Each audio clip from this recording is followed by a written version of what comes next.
명랑시사 이승원입니다.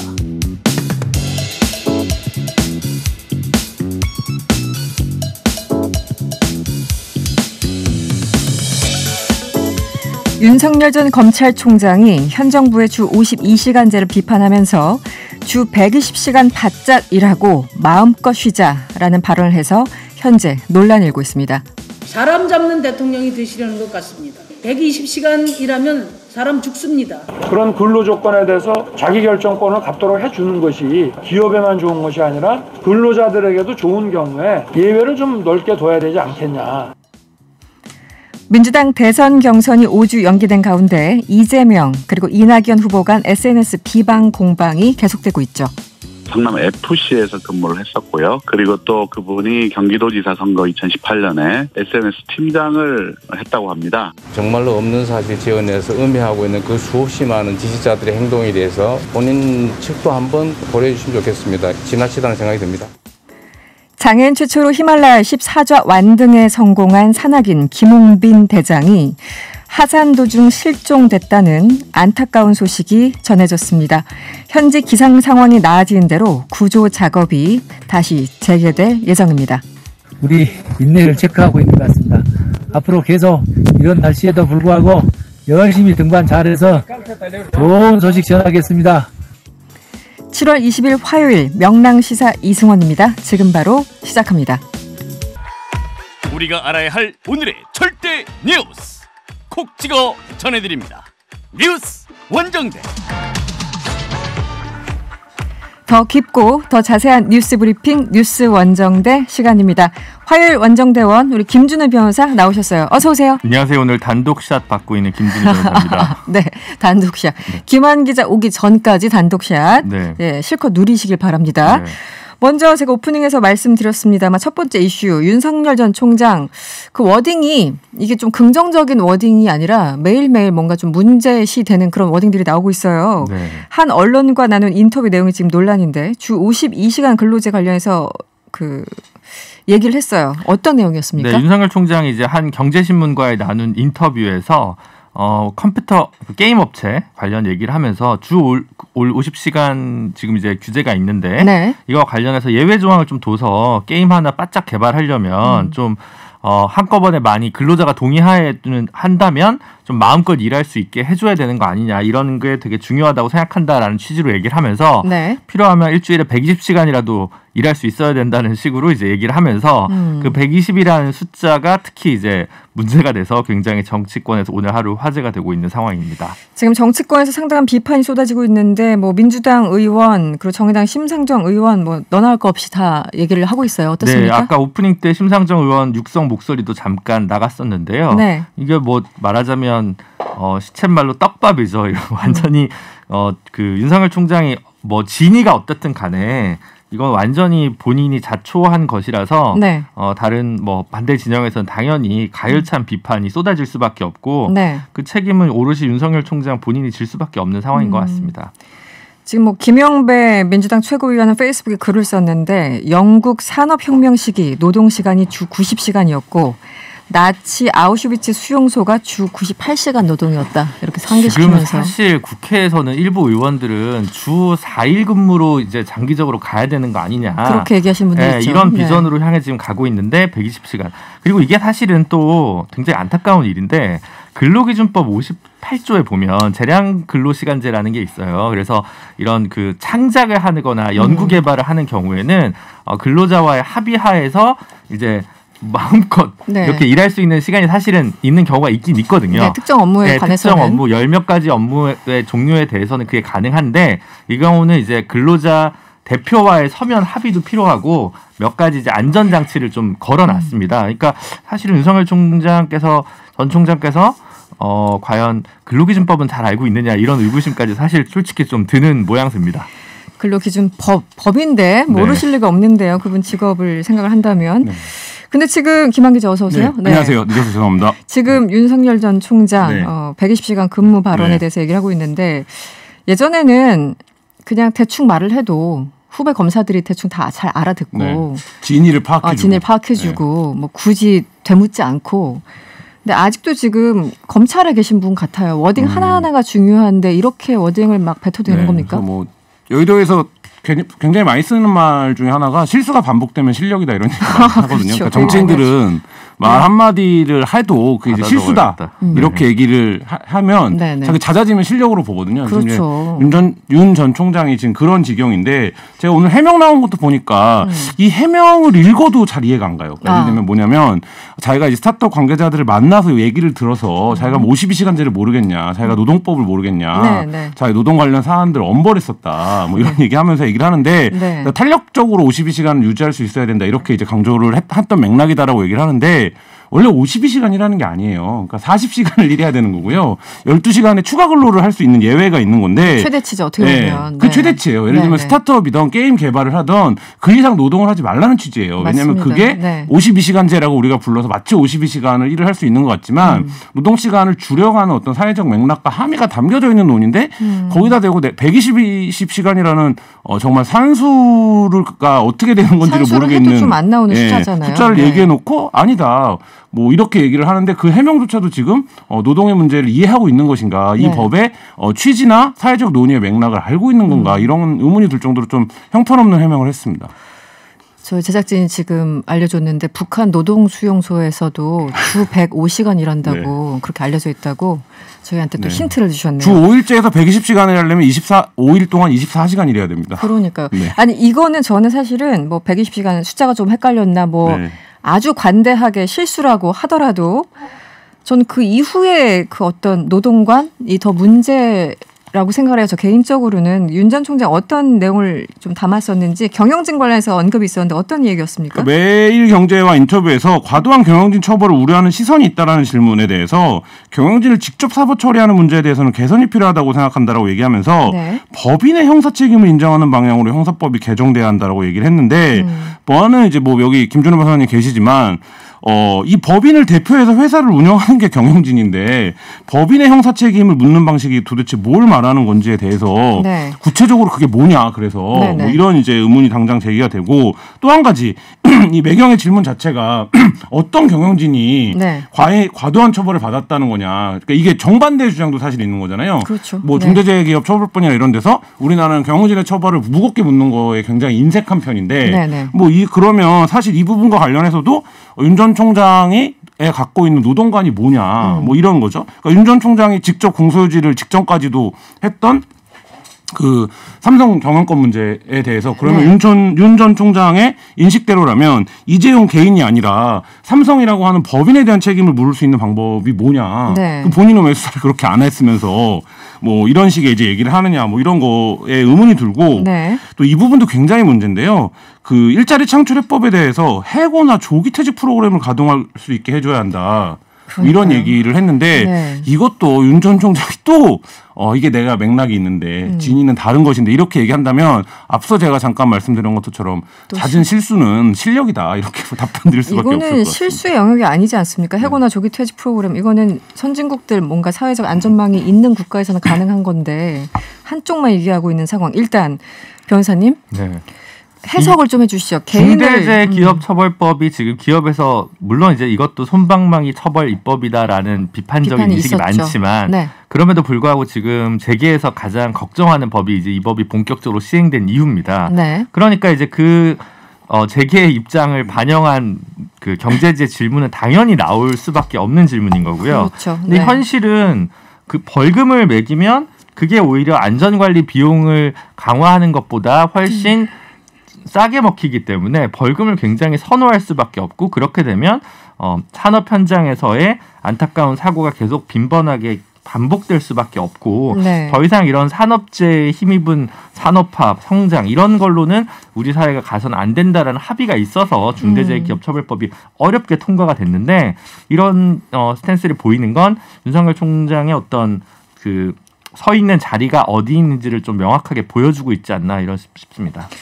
그 광주에 이어서 오늘은 대구에 갔습니다. 윤 전 총장. 지금 이제 말씀드린 부분은 인터뷰 내용들이었고 오늘 대구에 가서 어떤 일들이 있었나요? 대구에서 오늘 민생행보의 일환으로 윤석열이 듣습니다라는 행사를 가졌는데요. 대구 이제 228 민주운동기념사업회 측과 간담회를 벌이는 자리였습니다. 네. 지금까지는 이제 뭐 예를 들면 닫혀진 공간에서 저명한 인사만 만난다. 뭐 이런 이제 비판이 있었는데 오늘 이제 민생행보를 한 건데 뭐 여러 가지 얘기들을 했어요. 대구라고 하는 지역에 갔으니까 대구의 역사에 대한 얘기도 하고 자기와 대구의 인연 얘기도 했는데 오늘 언론이 주목한 건 그 내용들이 아니라 코로나19 관련해서 초기 확산이 대구가 아니라 다른 지역이었다면 질서 있는 처치나 진료가 안 되고 아마 밀란이 일어났을 거다 이렇게 얘기를 했거든요. 제가 잘못 본 줄 알았어요. 네. 또 저는 이 단어 쓴 거 맞죠? 네, 밀란이 일어났을 것이다. 대구를 아마 코로나19 초기에 그리고 이거보다 옮기기 힘든 말도 많이 무한폐렴이랑 비교하기도 하고 그러니까 전체적으로 오늘 질문에도 있었지만 메시지가 무슨 얘기를 하려고 하는 건가 그러니까 의심스러울 정도로 굉장히 혼란스러운 얘기들을 많이 했는데 이제 정돈해서 얘기를 해보면 대구가 코로나19 초기에 굉장히 고생을 했지만 방역을 잘했고 그러고 나서 그게 이제 모범이 돼서 다른 이제 전체적으로 한국이 방역을 잘했다. K방역. 이렇게 얘기하면 돼요. 그게 모범 답안이죠 정치인이. 그렇죠. 근데 대구가 아니라 다른 지역이면 밀란이 났을 거다 이렇게 얘기를 해버리면 사실 이게 정치인의 기본적인 이제 말하자면 품격 혹은 어떤 뭐 상식 이런 게 이제 작동하는 건지 이런 부분들에서 굉장히 좀 의심스러운 발언입니다. 당장 사실. 다른 지역에서 반발이 충분히 있을 수 있는 그런 위험한 발언이잖아요. 그러니까 계속 약간 본인은 편하게 진솔하게 얘기한다고 하는 것이 대선 주자로서는 어울리지 않은 언행이 자꾸 문제가 되니까 리스크가 본인이 되는 것 같은 상황인 것 같고요. 제가 볼 때 본인은 나름대로 굉장히 고민을 많이 한 거거든요. 왜냐하면 지금 너무 자유민주주의 강조하면서 보수 일색인 상황이 되니까 윤석열 총장 같은 경우에 지금 최근 2주간 죄송합니다. 리얼미터 기준으로 한 11% 정도 지지율이 빠졌습니다. 그러니까 일단 부랴부랴 광주를 갔어요. 그래서 5.18 정신을 다시 얘기를 하고 광주만 가면 안 되니까 광주 다음에 바로 이제 대구로 행보를 가는데 대구에 가서도 여기가 꼭 보수적인 도시가 아니라 유교와 공경을 잘 하는 건데 옛날에는 한국의 모스크바라는 얘기가 나올 정도로 진보적인 분들도 많지 않았냐. 좋은 지역 같다. 이렇게 대구를 추어 올리면서 약간 본인이 보수보다는 약간 중도 쪽으로 이제 이야기를 하면서 할 얘기가 없으니까 이제 대구를 좀 축혀 올리는 이야기를 하다가 결국 타 지역의 시민들에게 좀 감정을 상할 수밖에 없는 문제적인 발언을 한 셈이고요. 계속 이런 식으로 너무 자주 이제 쌓이네요. 그렇죠. 그러니까 잽을 계속 스스로 맞아가면서 점수를 잃고 있는 형국이어서 본인도 사실 굉장히 답답할 것 같습니다. 그러니까 이분이 아까 노동관의 노동관이 과연 어떤 것이냐 의문이 제기된다는 얘기했는데 오늘 대구와 관련해서도 그 얘기가 저는 굉장히 인상 깊었는데 뭐라고 얘기를 했냐면 코로나19 확산을 저지하기 위한 의료진과 시민들의 노력을 지원해주기는커녕 우한처럼 대구를 봉쇄해야 한다는 철없는 미친 소리까지 막 나왔다. 이렇게 표현을 해버리거든요. 그러니까 이게 미친 소리. 그러니까 방역에 대한 어떤 기본적인 이해가 있는 것인지, 그리고 당시에 벌어졌던 상황들에 대한 어떤 팔로우나 디테일에 대한 이해가 있는 건지, 뭐 이런 것들을 총체적으로 좀 의심스러울 정도로 굉장히 아무렇게 아무 말이나 그냥 해버리는 게 아닌가 싶을 정도로 오늘 굉장히 메시지가 혼란스러웠습니다. 그렇습니다. 네, 알겠습니다. 이번에는 여권으로 한번 가보죠. 여권도 굉장히 많은 다툼이 있네요. 지금 이제 1, 2위가 격차가 조금 좁혀지는 그런 양상이다 보니까 당연히 어떻게 보면 갈등이 심화되는 상황입니다. 더불어민주당 대선 주자죠. 이재명 경기지사, 이낙연 전 대표 간에 굉장히 좀 신경전인데 이 SNS 때문에 그렇습니까? SNS 봉사팀 운영? 네, 그렇습니다. 경기도 유관기관 공무원이 SNS 채팅방에서 이낙연 후보를 비방한 게 아니냐 이런 의혹이 제기가 됐고 이재명 지사가 내가 알아보겠다 이렇게 답변을 하고 확인을 해보니 그 경기도 직접 산하기관이 아니라 경기도와 관련 있는 기관의 구성원이 그런 비방회를 했다고 하는데 직위 해제했다 이렇게 밝혔어요. 또 이낙연 후보가 이제 이쯤에서 일단락이 됐으면 되는데 그게 아니라 선거법 위반에 따른 법적인 과정이 뒤따라야 된다라고 얘기를 했고 위법이냐의 문제가 아니라 그 인사 문제 아니냐 이렇게 이제 얘기를 한 거예요. 그러니까 이재명 지사의 책임이 있는 게 아니냐 이렇게 얘기를 한 거죠. 그래서 이제 이 논쟁을 계속 끌고 가겠다라는 의지를 보인 것 같은데 이 유관기관 공무원 SNS 비방 의혹은 이제 중앙선관위원회도 지금 신고 접수가 되어 있는 상태거든요. 근데 이제 이재명 지사는 이 사람을 직위해제했으니 나도 할 만큼은 한 거 아닌가. 산하 기관도 아니고 어쨌든 직위해제했으니까 나는 할 만큼 최선을 다했다 이런 거군요. 근데 이제 거기다 다시 그 사람을 인사한 책임이 있지 않냐 이렇게 나오니까 사실 조금 저 감정적으로 보이기도 하는데요. 서로 간에. 네, 어쨌든 논쟁은 계속 될 것 같습니다. 김주희 변호사님, 뭐 선거법 위반까지 그 검토하고 있는 듯한데 이런 상황에서는 어떻습니까? 법적으로는? 일단 제가 그 텔레그램 방에서 뭘 써었는지 모르겠는데 단순 비방을 했는데 여러 사람이 있으면 신분과 상관없이 모욕이나 명예훼손과 관련해서 문제가 될 소지는 있겠죠. 그건 뭐 선거가 아니더라도. 네네. 그리고 이제 다른 한편으로는 이 지방공무원법상 공무원은 아니고 지방공기업법상 그 기업도 아니기 때문에 네. 그 특수한 지위에 따른 처벌, 부가적인 가중 처벌되는 것도 아니고 사실 또 올 4월에 헌법재판소에서 이 지방공기업 직원들의 선거운동 이분이 이제 지금 문제가 된 분이 임원은 아니라는 거거든요. 이재명 캠프 쪽 이야기에 의하면 그래서 그쪽도 선거운동은 가능하기 때문에 이제 선거운동에 참여한 것 자체의 불법성을 따지기는 좀 어려워 보이고요. 그러니까 일반인이라고 이분이 이제 뭐 어떤 공무원이 아니고 일반인이라면 할 수 있는 거다. 개인 의사표현이다. 선거운동은 이제 할 수 있는데 문제는 이제 선거운동의 방식과 그러니까 당내 선거운동이요. 당내 선거운동까지 막는 것은 이제 문제가 있다라는 취지의 헌재 결정이 이제 4월에 나왔으니까 그분이 뭔가 이제 캠프에 관여한 것 자체를 가지고 바로 모르겠습니다. 지금 이제 그 신분과 관련해서 서로 입장이 다르지만 어쨌든 저는 이제 그분은 상관없을 것 같은데 문제 이제 비방했다는 문구 자체가 남아 있으면 그 사람 신분이랑 상관없이 그냥 뭐 모욕죄나 명예훼손죄나 이런 거에 이제 의율될 수가 있으니까 그에 따른 처벌 가능성은 좀 있겠죠. 뭐 보통 이런 경우에는 뭐 벌금이 이제 뭐 한 100만 원 내외에서 나올 개연성은 있을 것 같습니다. 근데 이게 핑퐁식으로 좀 감정적으로 서로들 받고 있는 건데 예를 들면 원팀 포스터가 이전에 있었잖아요. 그렇죠. 그러니까 원팀 포스터가 이제 군 뭐 미필 이런 걸 이제 구별해서 민주당 후보들을 갈라치기 하는 거였고 그 굉장히 비판을 많이 받았어요. 그런 방식으로 하면 안 된다. 그렇죠. 그리고 심지어 거기에 들어갔던 김두관 후보조차도 날 빼달라 이렇게 얘기를 했고 이재명 지사가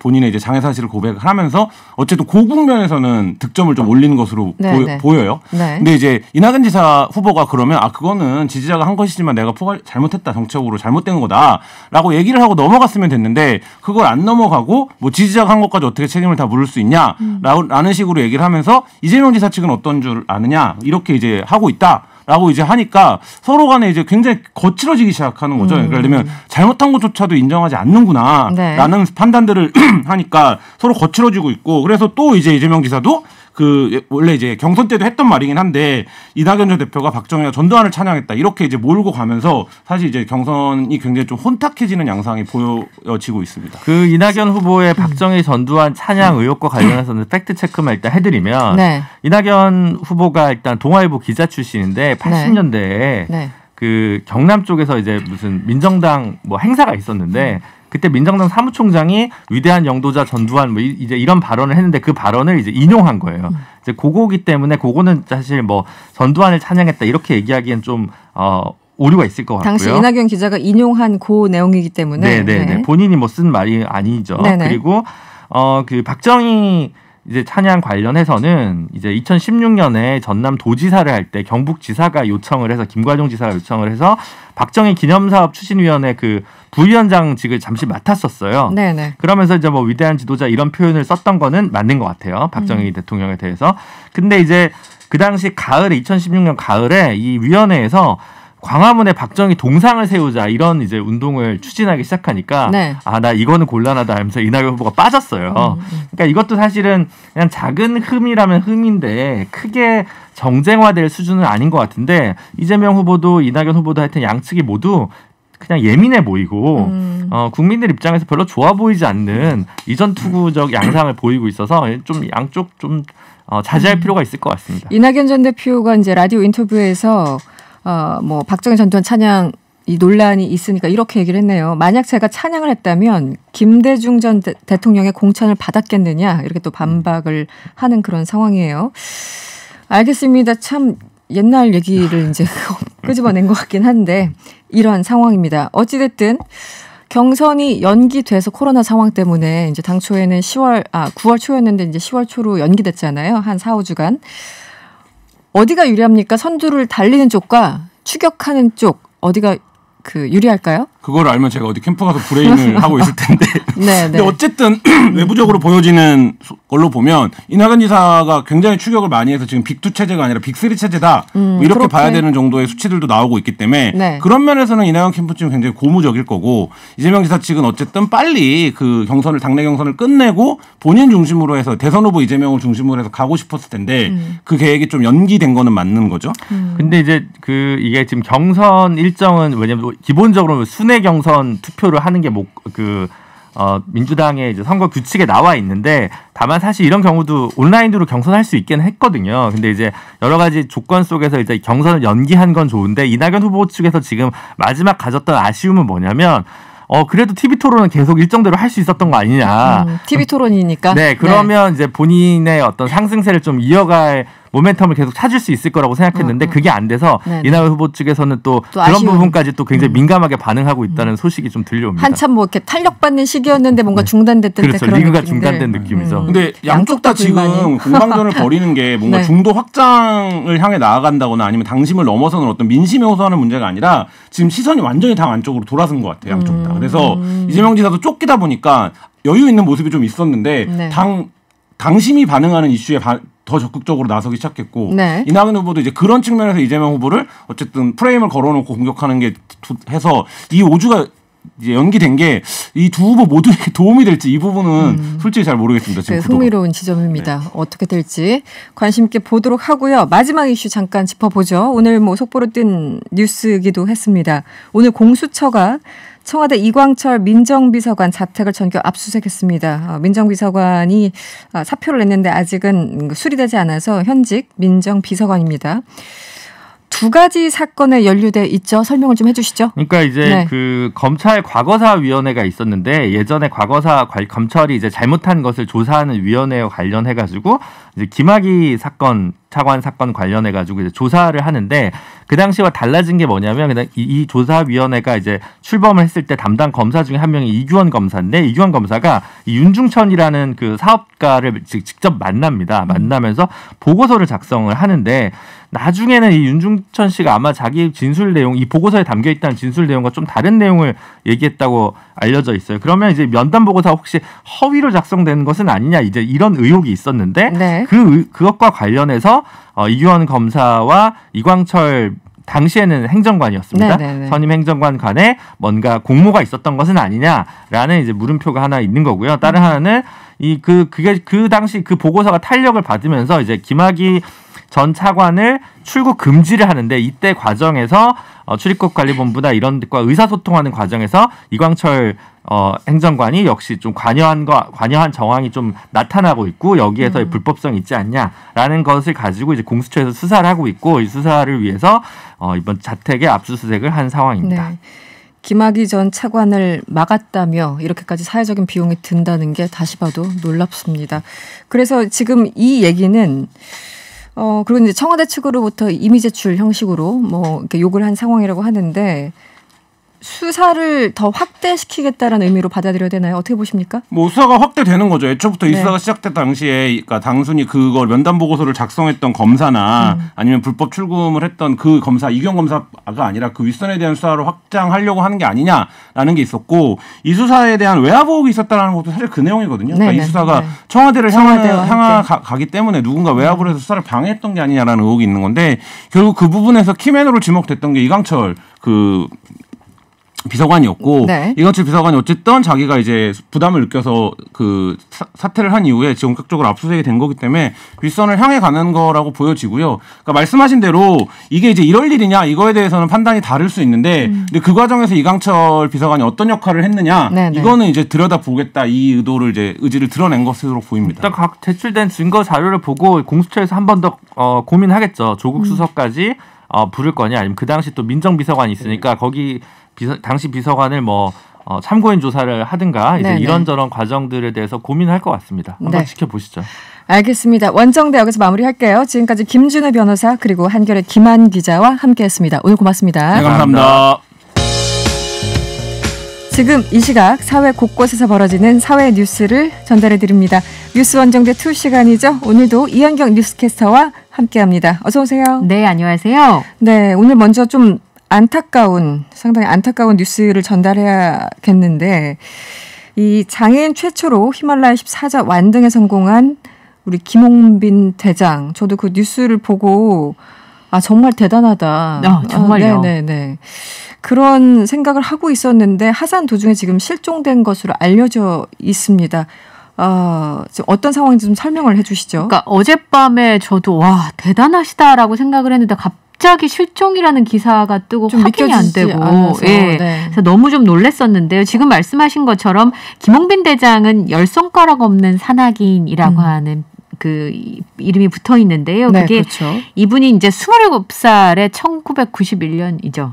그러니까 그 맥킨리라고 북미의 최고봉인 맥킨리를 단독 등반을 하다가 그때 조난 사고를 당해서 손가락이 다 얼었어요. 그래서 이제 손가락을 다 잃으셨거든요. 네. 접합 수술을 여러 번 하셨다고 해요. 네, 근데 네. 그래도 안타깝게 찾을 수가 없었는데 늘 그걸 부끄러워하지 않고 자랑스럽게 사진 보면 손가락을 다 편 사진들이 되게 많아요. 그렇군요. 네. 네. 이번에 18일 날 파키스탄 영해에 있는 카라코람 산맥의 제3고봉인 브로드피크 여기가 8,047m에 네. 등정에 성공을 했었습니다. 이게 네. 이제 장애인 최초예요. 장애인으로는 그렇죠. 최초죠. 네네. 그리고 히말라야 14자 완등에 성공했는데 이게 비장애인으로 해도 한국인으로는 7번째인 굉장한 기록을 달성을 했었는데 네. 문제는 이제 내려오는 상황에서 문제가 생겼습니다. 네네. 그러니까 그 캠프 4가 7,500m 지점에 있는데 네. 이번에 세르파 없이 등반을 하셨어요. 셀파 없이 가셨어요. 네, 보통 이제 세르파 또 짐을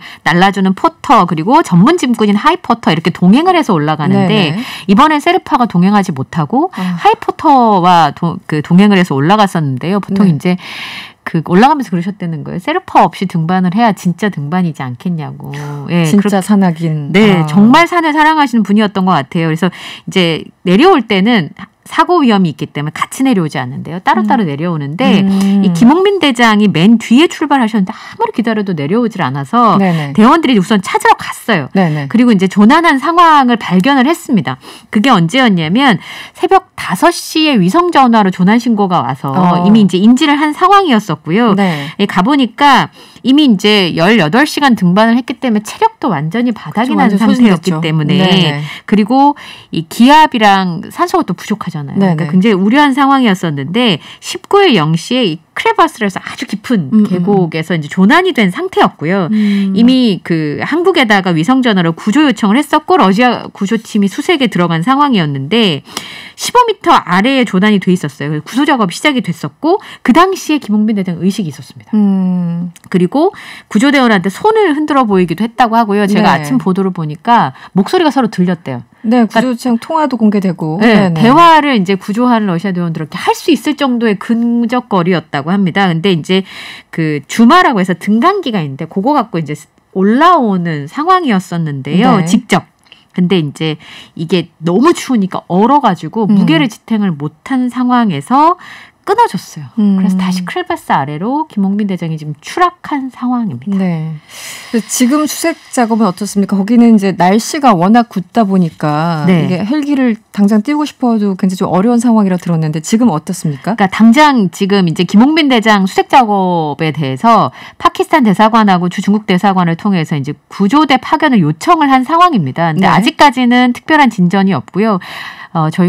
저도 이제 뉴스를 하면서 몇 번이나 전해드렸지만 여기는 날씨가 도와주지 않으면 헬기고 뭐가 아무 소용이 없는 곳이잖아요. 네, 네. 그래서 사실은 이제 헬기를 띄운다고 해도 날씨가 허락해주지 않으면 아예 수색 작업 자체가 어려운 지역이어서 애초에 날씨가 좋지 않다는 보도가 있었거든요. 그래서 오늘 가능하면 헬기를 띄워보겠다라고 얘기를 한 상황이었는데 현재 날씨에 따라서 변화가 있고요. 근데 마지막 그 구조요청 통화가 너무 가슴이 아프더라고요. 제가 들어보니까 네. 이제 구조요청을 하면서 그 피길련 광주시 산악연맹 회장한테 이제 통화를 했었는데 네. 평소에 이제 가까운 그 후배한테 전화를 했다고 합니다. 통화가 안 돼서. 네. 그러니까 무전기 배터리는 충분하냐? 그러니까 많이 춥다라고 했다는 거예요. 그 말이 너무 가슴 아프던데 이분이 진짜 불굴의 사나인 게 이 등반을 할 때 비용이 되게 많이 들잖아요. 네네, 그렇죠. 주로 이제 자비로 마련을 많이 하셨고, 그리고 그 2002년에 이제 장애를 입고 나서도 솔트레이크 동계 패럴림픽에 태극마크 달고 스키 선수로 출전할 정도로 정말 네. 의지의 사나이시거든요. 그래서 이번에 가시면서 코로나19로 힘든 국민들한테 힘을 주고 싶다라고 하셨었는데요. 무사귀환하기를 오늘도 알겠습니다. 바라겠습니다. 저희들 대장님 기다리고 있습니다. 좋은 소식 들리는 대로 바로 전달해 드리도록 하겠습니다. 네, 다음 이슈로 가보죠.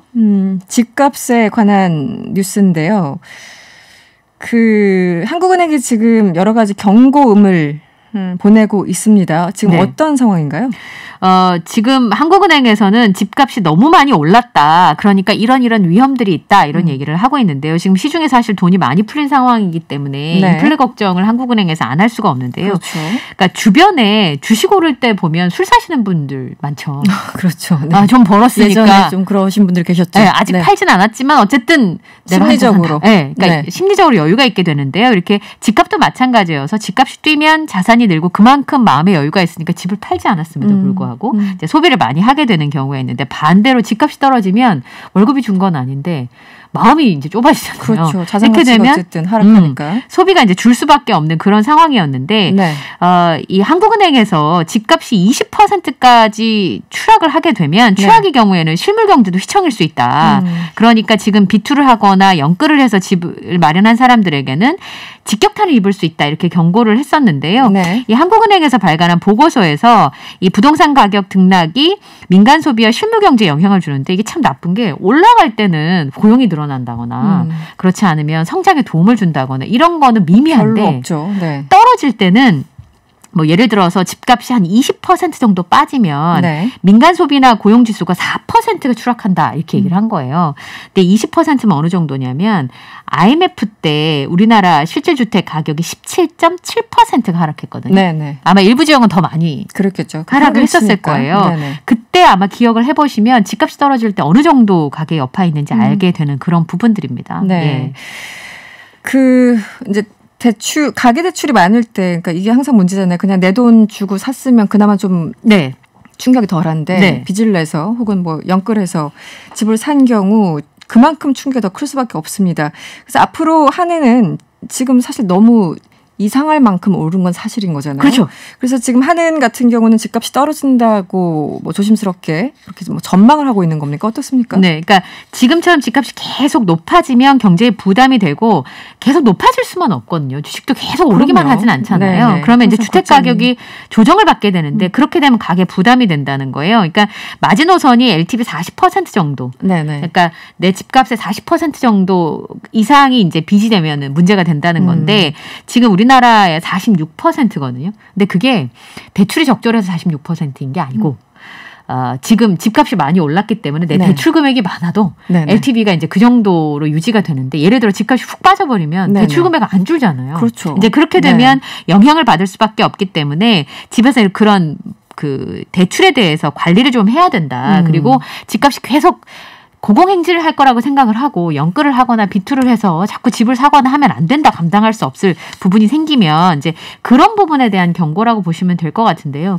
근데 제 주변에 연끌 비투해서 성공했다는 사람들이 한두 명만 있잖아요. 그럼 주변에 있는 사람들은 성공 사례만 귀에 들리기 때문에. 그렇죠. 실패 사례는 잘 안 들어오고. 그렇죠.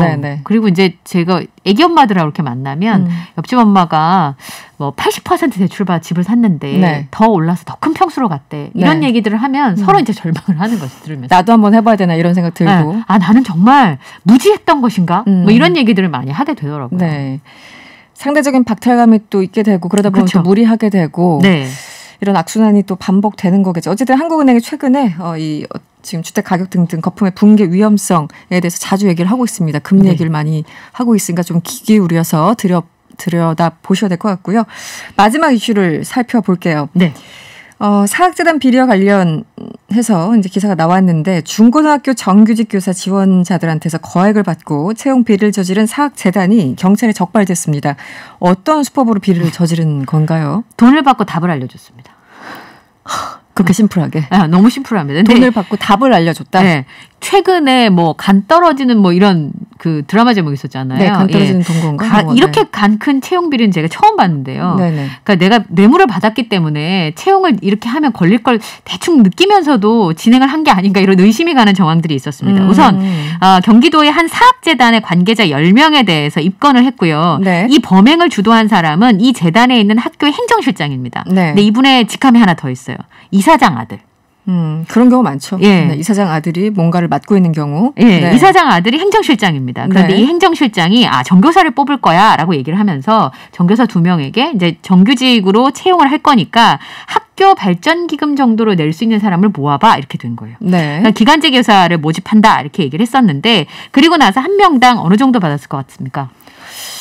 글쎄요. 이게 진짜 부르는 게 값일 수도 있겠고. 네. 사학재단 비리가 워낙 많다 보니까. 많죠. 근데 한 명당 6천만 원에서 1억 1천만 원씩을 받은 거예요. 한 명당. 그래서 이 행정실장이 네. 18억 8천만 원을 챙겼습니다. 그리고 이 2명의 정교사도 가만히 있지 않고 본인들이 네. 또 이 챙겨서 전달해 주면서 본인들 또 부풀려서 받은 거예요. 중간에 뭐 전달책입니까? 네. 네. 그러니까 중간에 하면서도 뭐 5천만 원 내야 될 거면 8천만 원이래. 그래서 자기도 중간에 좀 챙기고 이런 상황이었습니다. 그래서 여러 가지 하네요, 정말. 예, 3명이 이제 검찰에 넘겨진 상황이었는데요. 돈을 받은 다음에 문제지와 시험지를 응시자들의 사전 유출을 해서 부정합격시킨 그런 혐의를 받고 있는데요. 네. 여기에 보면 교수님도 연루가 돼 있고요. 목사님도 브로커로 가담을 했습니다. 목사님은 왜 등장을 하는 걸까요? 글쎄요. 이게 이제 재단과 관련된 부분이니까 그런 부분이 아닌가 이런 생각이 좀 드는데 문제는 원래는 이게 2015년에 돈 낸 사람이 있었다는 거예요. 이미. 2015년에? 네, 2015년에. 네. 근데 경기도교육청에서 왜 그랬는지 참 궁금하긴 한데 위탁 네. 채용 방식을 하라 이렇게 권고를 한 거예요. 네네. 근데 위탁 채용을 하면 부정 채용을 못 하잖아요. 그렇죠. 그래서 안 했습니다. 채용을 그때부터. 근데 돈은 계속 받은 거예요. 그 이후에? 그 이후에도 채용이 없으면서. 언젠가 해줄게 거의 이런 겁니까? 네, 2016년부터 19년까지 모집은 하지 않으면서 돈을 계속 받은 거예요. 그러니까 돈을 준 사람들이 네. 왜 안 하는 거예요 시험을? 네. 계속 독촉을 하니까 이 자체 채용을 강행한 거죠. 문제가 있을 거라는 걸 알면서도. 근데 이번에 감사에서 이게 딱 드러나는 바람에 이번에 덜미가 잡혔다 이렇게 보시면 되겠습니다. 연루된 사람만 해도 엄청 많습니다. 26명. 26명. 지금 뭐 기간제 교사 등으로부터 받은 돈이 18억 8천만 원. 18억 8천만 원. 돈을 받고 아까 답을 알려줬다고 했잖아요. 네. 그러면은 오답, 그래서 그런지 오답까지 똑같이 쓴 교사들도 있다고요? 이게 예. 그런 과정에서 발생한 사건입니까? 네, 그러니까 그거를 이제 눈치를 챈 거죠. 도교육청에서 감사를 했는데 왜냐하면 계속 위탁 채용 방식을 하라고 했는데 네네. 갑자기 자체 채용을 강행을 했으니까. 네네. 왜 이랬을까 들여다보기 예. 시작한 거죠. 가보니까 네. 최종 합격자 13명의 시험 평균 점수가 나머지의 평균 점수보다 너무 높은 거예요. 그다음에 수학 과목에서 만점을 받은 합격자 1명의 경우에는 전체 25문제 중에서 17문제에 대한 풀이 과정이 시험이 없어요. 답만 써 있어요. 그리고 말씀하신 것처럼 국어 과목 합격자 2명의 경우에는 오답까지 똑같이 기재한 점을 확인을 하고 네. 경찰에 수사를 의뢰하면서 이런 일들이 이제 벌어지게 됐는데요. 어떻게 이런 건 하나도 변하지 않는지. 알겠습니다. 뭐 사학재단 비리가 잊을만 하면 한 번씩 전해져서 좀 안타깝다는 얘기를 할 수밖에 없네요. 더군다나 교사인데 네. 이런 비리를. 저희 문자 주셨는데 김홍빈 대장 관련해서 울랄라님이 무사귀환하시기를 간절히 바랍니다. 불굴의 의지로 반드시 돌아오실 겁니다. 이렇게 응원 문자 주셨고요.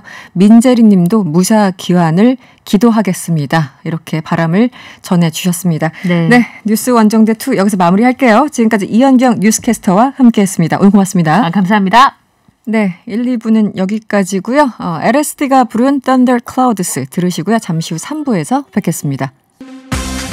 어렵고 복잡한 경제 뉴스 알기 쉽게 알려드리는 경제가 문제 시간입니다. 알고란의 고란 기자와 함께합니다. 어서 오세요. 네, 안녕하세요. 네, 7월 말 8월 초가 올해 최대 공모주 슈퍼위크가 될 거다 이런 말이 나오는데 어떤 기업들이 증시 이른바 데뷔를 앞두고 있습니까? 하반기 3대 기업 공개 대여라고 불리는 3개 기업이 일제히 다 청약을 하려고 이제 증시 데뷔를 앞두고 있는데요. 네, 일단 3개 기업. 카카오뱅크, 크래프톤, 그리고 카카오페이 이렇게 있습니다. 그렇군요. 그런데 이 카카오페이 같은 경우에는 원래 8월 초로 예정됐던 청약 일정이 금감원이 증권신고서 정정 요구를 하면서 연기될 것 같고 같고요. 네. 아까 제가 오면서 보니까 일부 언론 같은 경우에는 이제 4분기에 아마 할 거다라면서 굉장히 많이 늦춰졌다라는 보도가 나오더라고요. 네네. 어쨌든 간에 일단 카카오뱅크가 그 타석을 끊는데 내일이죠. 네. 국내 기관 투자 대상으로 이제 수요 예측을 마감을 하면서 공모가를 확정합니다.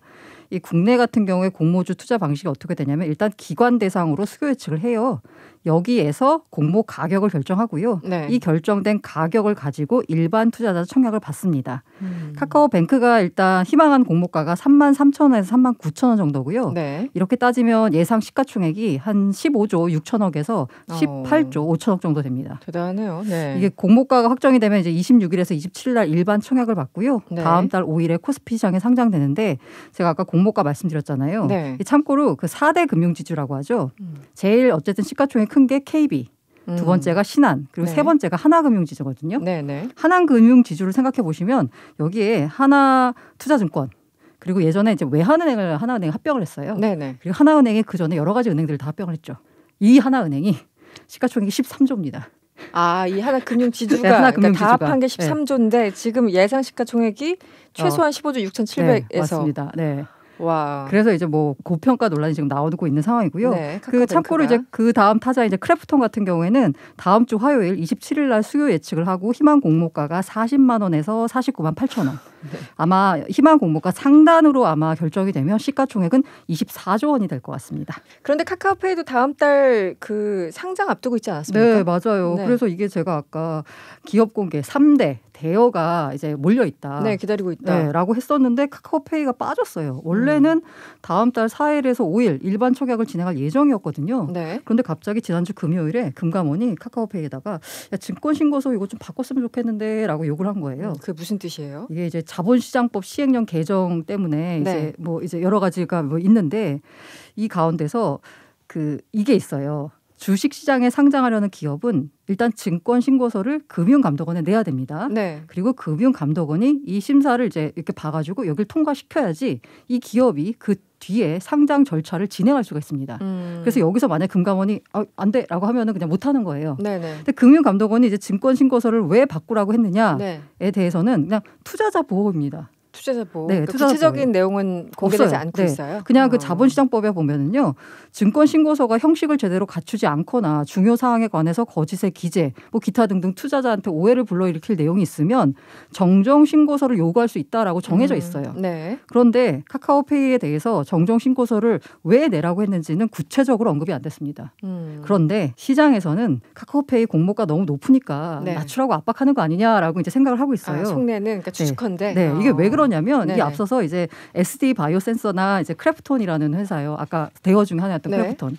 SD 바이오센서도 그렇고 이 SD 바이오센서는 무려 2번이나 반려를 했어요.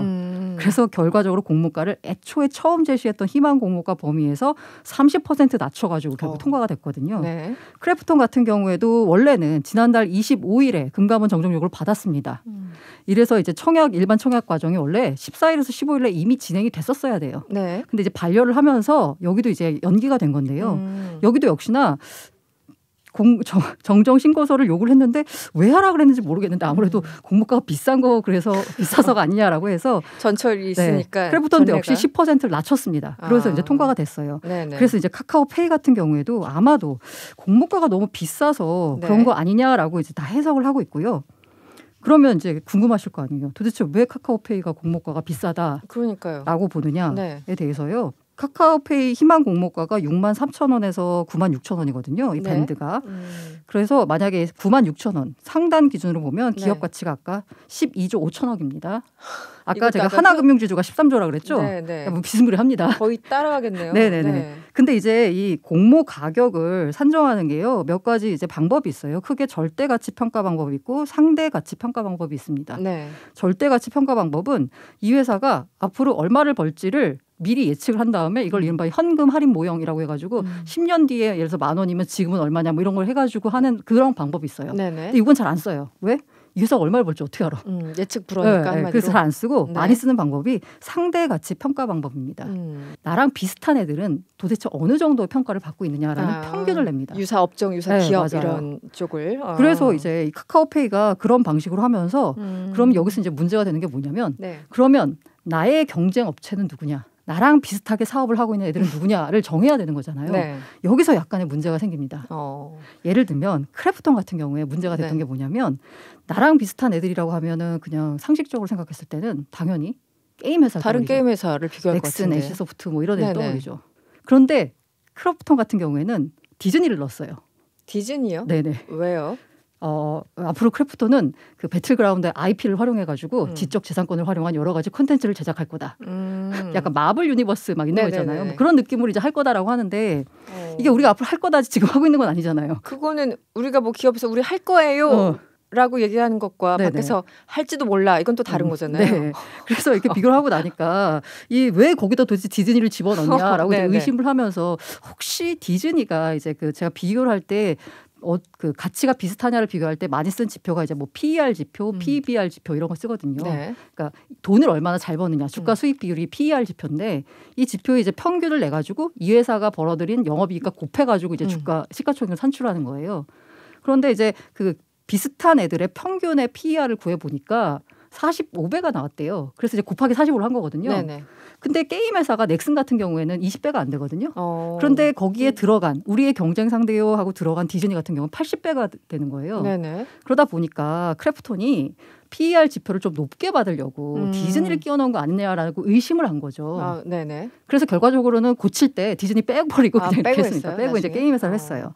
카카오페이 같은 경우에도 이게 이제 이른바 이제 핀테크 업체잖아요. 네. 근데 우리의 경쟁 상대는 페이팔, 스퀘어, 파고세그로 이런 이제 글로벌 결제 서비스 업체야라고 주장을 했어요. 네. 그래서 카카오페이 같은 경우에 이제 비교하려고 보니까 사실 시장에 이제 국내에는 마땅한 기업이 없잖아요.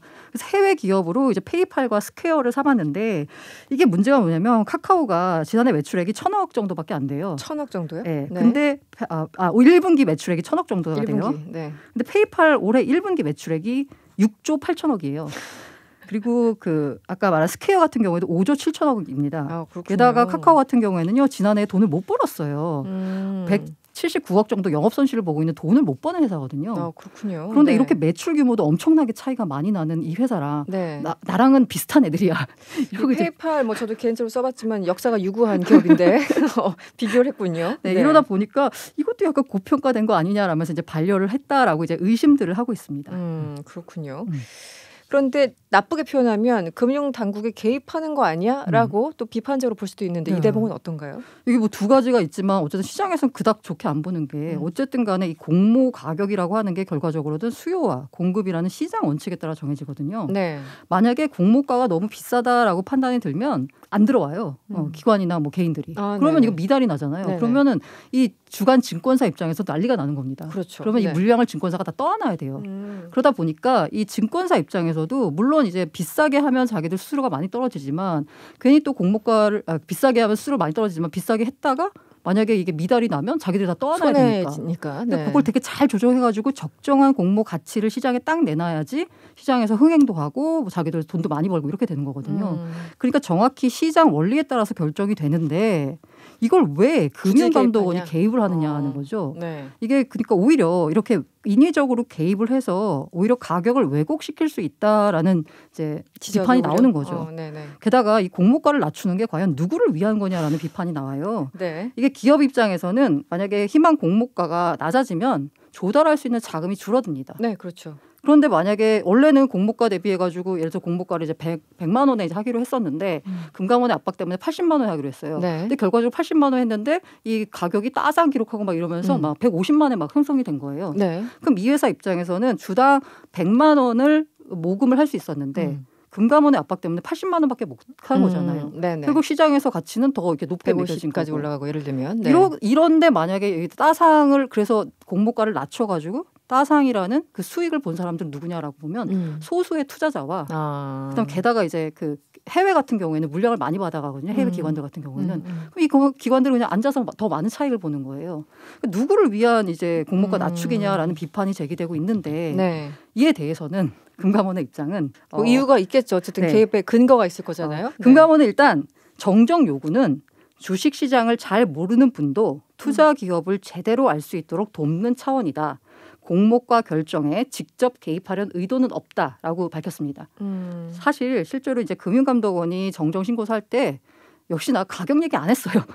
금감원이 직접 하진 않았습니다. 근데 시장에서는 그냥 그럴 것 같다라고 해가지고 알아듣는 거죠. 네, 맞아요. 네네. 그렇기 때문에 이제 여기도 이제 공모가 결정에 자기들은 개입하지 않겠다라고 했는데요. 네. 금감원의 강력한 무기 권한이 뭐냐면 금융기관을 감독하는 권한이거든요. 그렇죠. 감독권을 행사해가지고 이거 안 들어주면 너네 피곤할 것 같은데라고 이렇게 하면은 약간 금융회사들이 알아서 좀 이렇게 맞춰주는 경향이 있어요. 그렇죠. 네. 그러다 보니까 무슨 문제만 생기면 다 금융감독원으로 가거든요. 그러니까 우리한테 책임을 물을 거면 맞아요. 우리도 개입 여지가 있어야 되는 거 아니냐. 네. 그러다 보니까 만약에 투자자들이 비싼 공모가로 들어갔는데 주가가 떨어지잖아요. 그럼 당장 자기들한테 올 거란 말이에요. 네. 그게 이제 우려가 되니까 자기들이 봐도 이거 좀 비싼 것 같으니까 시장에만 놔두기는 조금 그렇다라고 해가지고 개입하는 거 아니냐라고 하는데요.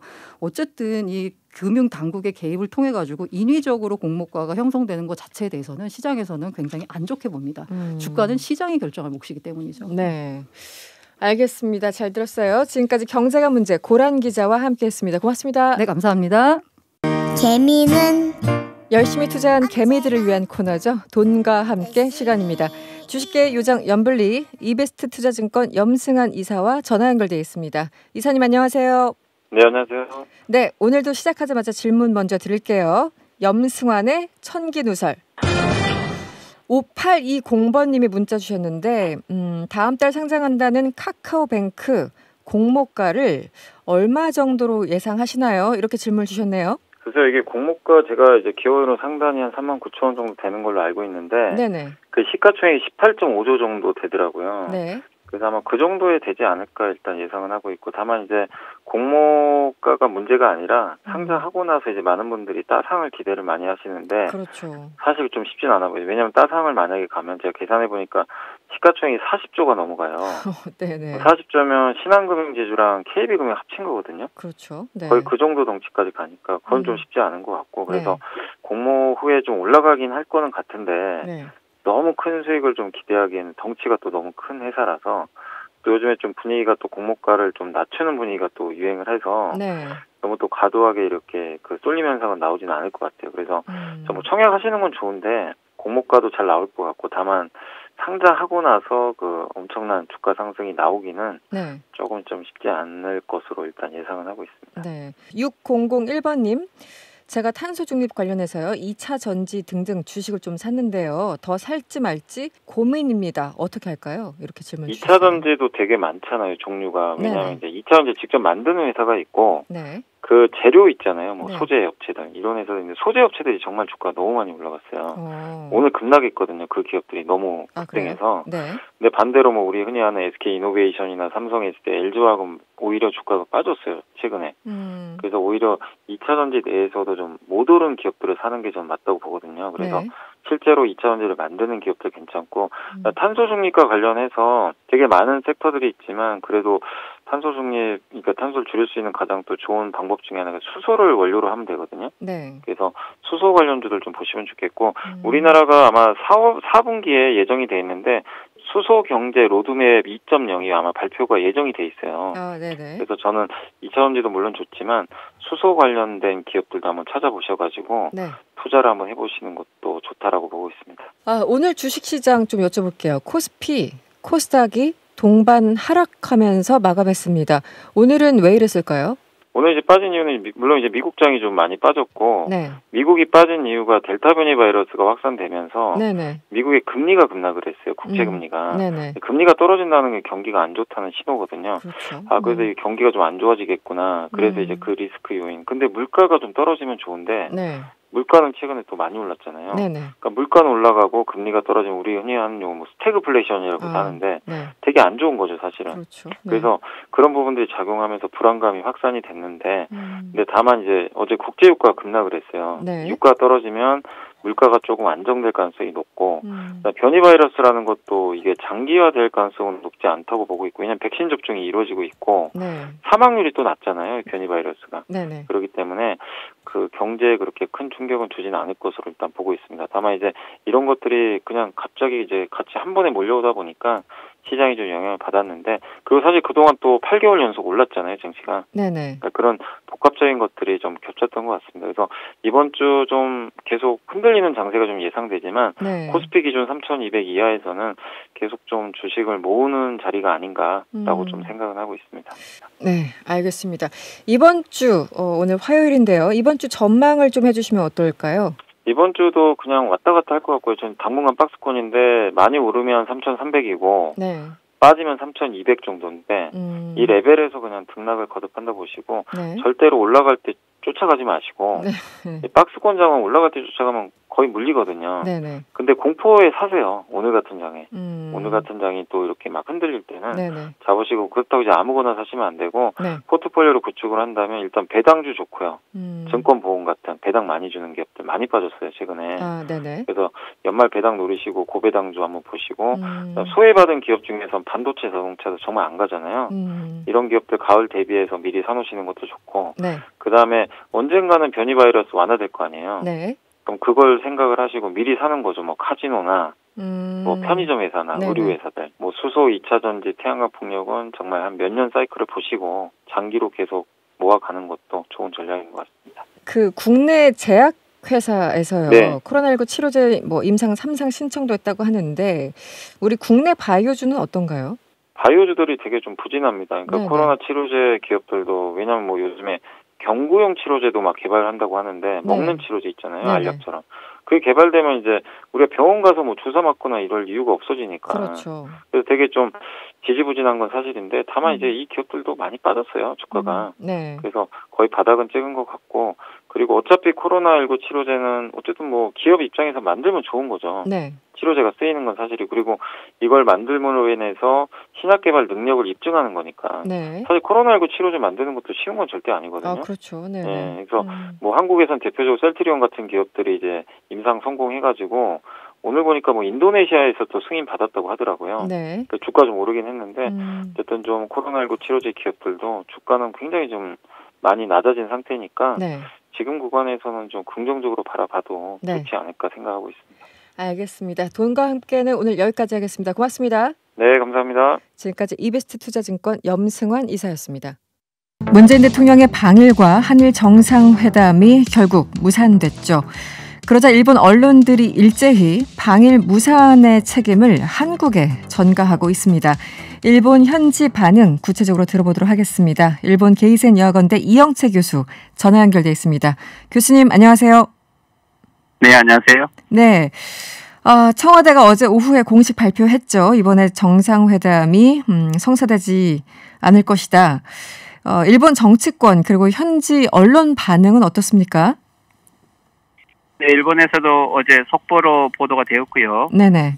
전반적으로는 역시 문재인 대통령이 오지 않는 것에 대해서 조금 실망하는 이런 모습들이 있었던 것 같습니다. 네네. 하지만 이제 수가 수상도 한국과 대화를 하고 싶다 그랬고, 또 일본의 니카이 간사장도 오지 않게 된 것에 대해서 안타깝다라는 이런 발언을 한 걸 보면 온검적인 정치가들은 이번 성사를 시키려고 했던 것 같아요.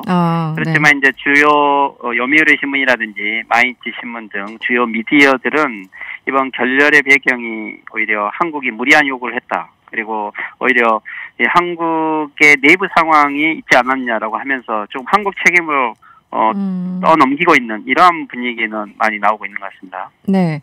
실제 교수님 어떻게 보셨습니까? 이 여러 가지 이유가 있을 텐데 매우 한일 간의 이제 내부적인 협의에서 근접했다. 하지만 어떤 결정적인 정상회담의 성과를 이루기가 어렵다고 판단해서 이번에 정상회담이 성사되지 않았다. 이게 이제 우리 청와대 측의 설명이거든요.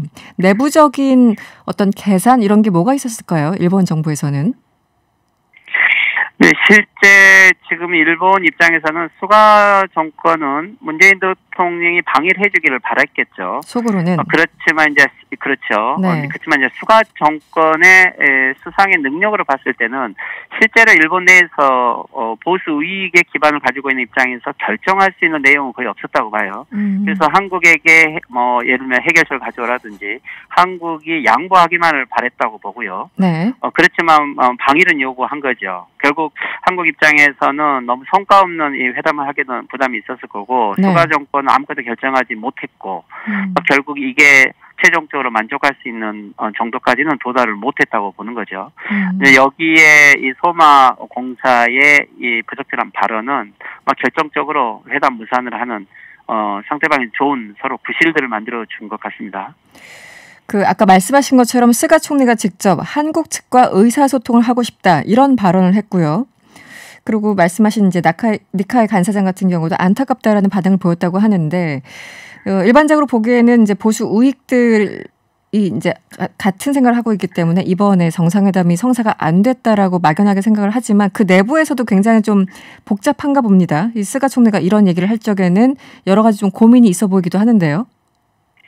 그렇죠. 예, 스가 수상은 이번에 조금 성과를 내면서 올림픽에 여러 가지 부족한 점도 네. 한일 정상회담 속에서 성과를 내므로써 올림픽의 분위기도 띄우고 네. 또한 10월에는 바로 중요한 선거를 들어야 되기 때문에 네네. 이번이 좋은 결정적인 찬스가 된다고 생각하겠죠. 특히 외교에 너무 큰 성과가 없고 문외한이기 때문에 네네. 한국과의 관계 해결만 하더라도 현안 해결돼서 외교의 성과를 과시할 수도 있었던 거죠. 그렇기 때문에 니카이 간사장이랑은 될 수 있으면 한일 정상회담을 하려고 했고 네. 한국에게 많은 촉구를 한 거라고 알고 있습니다. 네. 어제 회담 결렬에 대해서 오늘 일본 일간 후지 즉 구구계열 신문은 네네. 이 회담을 저지시켰다라고 자기들이 이렇게 논평을 하고 있거든요.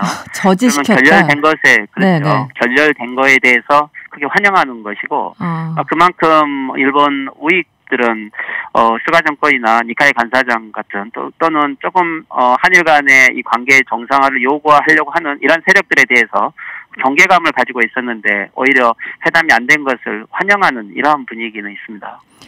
이번에 보면은 요미우리 신문이 뭔가 참 안 좋은 쪽으로 활약을 한 것 같은데요. 심지어 일부 언론에서는 뭐 정상회담 장소까지 언급이 됐다고 하고요. 요미우리 신문이 이런 얘기를 했습니다. 한국이 수출 규제 해제를 정상회담의 성과로 일본에 요구했으나 일본 정부가 받아들이지 않으면서 회담이 무산됐다. 이렇게 해석하기도 했는데요. 지금 신문마다 각각의 이유를 들면서 일본 정부가 한마디로 잘했다 이런 논조를 쓰고 있습니까? 네, 이번에 요미우리 신문의 보도 형태는 조금 주의 깊게 볼 필요가 있을 것 같습니다. 네네. 요미우리 신문을 일본 스가 정권이 활용을 하면서 여론을 바꾸려고 했다기보다는 아마 일본 정권 내에서도 이 한일 관계에 대해서 조금 탐탁치 않게 하는 이러한 세력들은 정보를 흘렸다고 보고요. 네네. 이 한일 간의 이 수면 하에서 논의하고 있는 논점들이 아직 결정되고 있지 않는 상황에서 이것들이 흘러나옴으로써 그렇죠. 오히려 여론을 좀 악화시킨 방향으로 갔던 거죠. 네네. 특히 이번에 이 한일 간의 협의 내용이 어떤 맥락으로 서로 주장을 하고 있고 한쪽은 양보하고 한쪽은 또 요구를 하고 그랬겠죠. 네네. 근데 이런 부분을 생략한 채 한국이 과도한 요구를 한 것이 결국 회담 결렬의 원인이다라고 요미우리 신문은 보도를 하고 있는데 네. 결국은 일본이 얻지 못한 성과를 한국의 책임으로 떠넘기면서 결국 이번 올림픽에 대한 여러 불만들을 혐한으로 가지고 가려고 하는 이런 명확한 논조는 문제가 있다고 보입니다. 네. 그런가 하면 이 청와대 박수현 수석이 밝힌 내용이긴 합니다만 이제 얘기를 했습니다만 뭐 아주 결정적인 영향을 미친 건 아니지만 어느 정도 상당히 영향이 있었다. 그 소마 이 총괄 공사의 그 발언이요. 그 일본 정부가 저도 이제 관방장관 얘기할 때 유심히 봤습니다만 뭐 당장 경질 이 정도는 얘기가 나올 줄 알았는데 매우 뭐 부적절했다. 유감 표명에서 끝났잖아요. 네.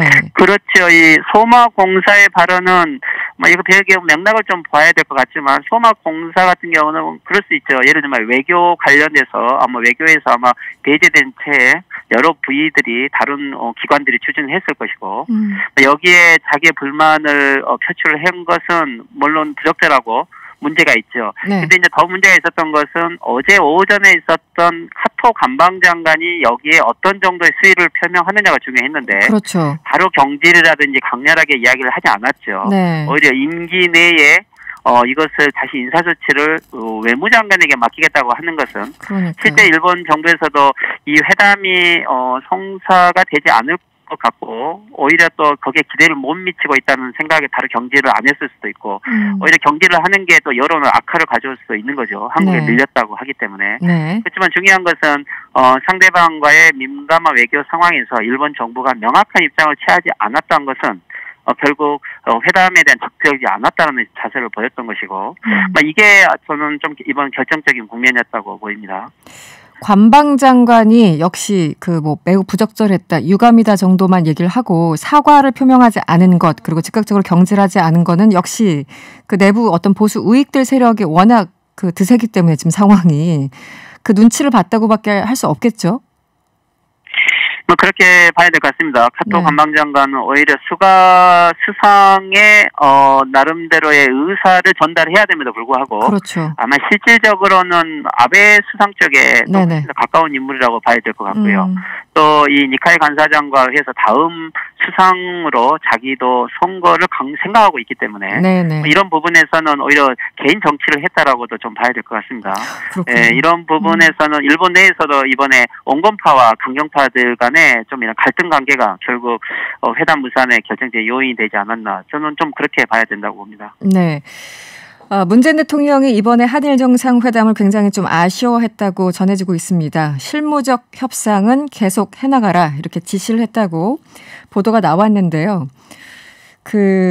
문재인 대통령 남은 임기 많이 남지 않았습니다만 한일 정상회담 성사 가능성 교수님은 어떻게 보십니까?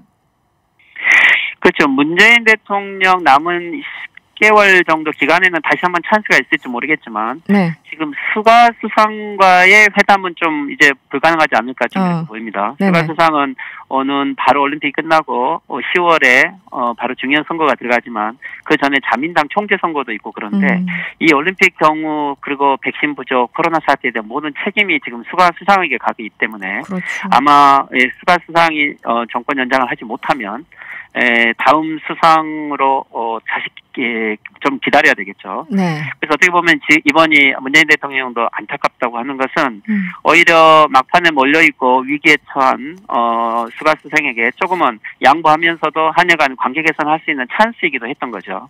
이런 부분이 좀 방일이 되지 않아서 한국에게도 명분은 세워졌지만 당장 한일 관계 개선에 큰 성과는 없었다는 부분들도 좀 부담이 있는 선택이었다고 보입니다. 네. 그런가 하면 이 한국에서요, 국민의힘 의원이 이런 얘기를 했죠. 일본 자민당 정부는 내년 대선에서 한국의 정권 교체가 되길 바라고 있다. 이런 발언에서 상당히 논란이 되고 있는데요. 일본 정부 정말 한국의 정권 교체를 바라는 걸까요? 어떻게 보셨습니까, 이 발언? 네, 그렇죠. 일본의 지금 현재 아베 스가 정권은 일관되게 보수 미디어와 함께 문재인 정권 등장 때부터 반일 정권 그리고 친북 정권 이런 식으로 계속 레테르를 계속 붙여왔죠. 그렇지만 이제 일본의 이 자민당 중심으로 한 보수 우익이 의존하는 정보 소스가 대부분 한국의 야당과 보수 세력들의 미디어라든지 이런 정보를 가지고 실제 정세 판단을 하고 있거든요. 그렇다면은 한국 내에 있는 보수 야당들이 정권 개최를 요구한다는 이런 목소리를 일본의 자민당이나 이런 세력들도 공유를 하고 있고, 물론 문재인 정권과의 협상에 나는 가능성도 있겠지만 워낙 강경적인 세력들은 문재인 정권에 대한 선입견을 가지고 실제 이 정권 교체를 바란다라고 하는 내용은 있죠. 하지만 일본 내에서도 전문가들은 실제 한일 관계가 좋았던 것은 김대중 대통령이라든지 오히려 조금 자유로운 세력들이 서로 교류를 하려고 하는 시간들이 있었기 때문에 꼭 문재인 정권만의 문제가 아니다라고 하는 이런 인식들도 자민당 내에는 많이 있습니다. 당시 이제 일본 문화 개방 DJ 때 말씀하시는군요. 알겠습니다. 오늘은 여기서 마무리하겠습니다. 고맙습니다. 네, 수고하십시오. 네, 지금까지 일본 게이센 여학원대 이영채 교수였습니다. 명랑시사 4부 시작했습니다. 지금 이 시각 정치권에서 가장 뜨거운 이슈를 짚어보는 여의도 인터뷰 시간이죠. 오늘은 여당으로 가볼 텐데요. 더불어민주당 원내대변인 신현영 의원 오늘 스튜디오에서 직접 만납니다. 어서 오세요. 안녕하세요. 신현영입니다. 네, 먼저 조금 전에 이영채 교수와도 인터뷰를 했습니다만 이 한일 정상 간 만남이 참 어렵네요. 여러 가지 어려운데 민주당에서는 결정적인 이유 어떤 원인으로 보고 계십니까? 예, 뭐 오늘 윤호중 대표께서도 말씀하셨는데요. 이 일본 특히 스가 내각 네. 산무라는 거죠. 무책임, 무신뢰, 무성의. 무성의까지. 예, 네. 그래서 산무 외교적 참사 아니냐. 우리는 이렇게 판단을 하고 있습니다. 실제로 네. 일본 올림픽 진행되고 있지만 여러 가지 확진자들 많이 나오면서 실제로 지금 선수와 관련된 그런 관계자들 55명이 확진이 됐다는 거죠. 네네, 상당히 걱정이 됩니다. 그런데 이런 어려운 와중에도 지금 해외 정상이 참여하느냐에 대한 중요한 이슈인데 지금 봤을 때는 뭐 2024년에 올림픽 개최하는 프랑스 마크롱 외에는 참여 안 한다는 거잖아요. 네, 그렇죠. 사실 우리나라도 우리 정부도 이런 일본의 얼어붙은 한일 관계를 올림픽으로 어떻게 조금 물꼬를 트고 뭔가 계기를 마련해 볼까 노력을 많이 했습니다. 또 한일 외교단도 갔다 오면서 여러 가지 노력을 많이 했는데요. 참 안타까운 부분입니다. 지금 네. 뭐 여러 가지 독도 영유권 주장, 뭐 소마 공사 막말 이런 것들이 또 해결되지 않는 부분이기 때문에 또 우리 대통령께서 직접 한일 가셨다가 또 오히려 그런 여러 어려움이 있지 않을까에 대한 그런 우려도 있었고요. 그런 면에서는 이번에는 참 어렵겠다라는 판단을 네. 한 것입니다. 사실 스포츠 이런 올림픽이나 이런 계기로 만나는 게 가장 자연스럽고 그렇죠. 네, 좋은데 여러 가지 좀 안타깝다는 생각이 듭니다. 그런데 국민의힘이 굉장히 반발하고 있어요. 뭐 박근혜 정부 때가 더 나았다 뭐 이렇게 얘기를 하고 있는데 한일 간의 관계가.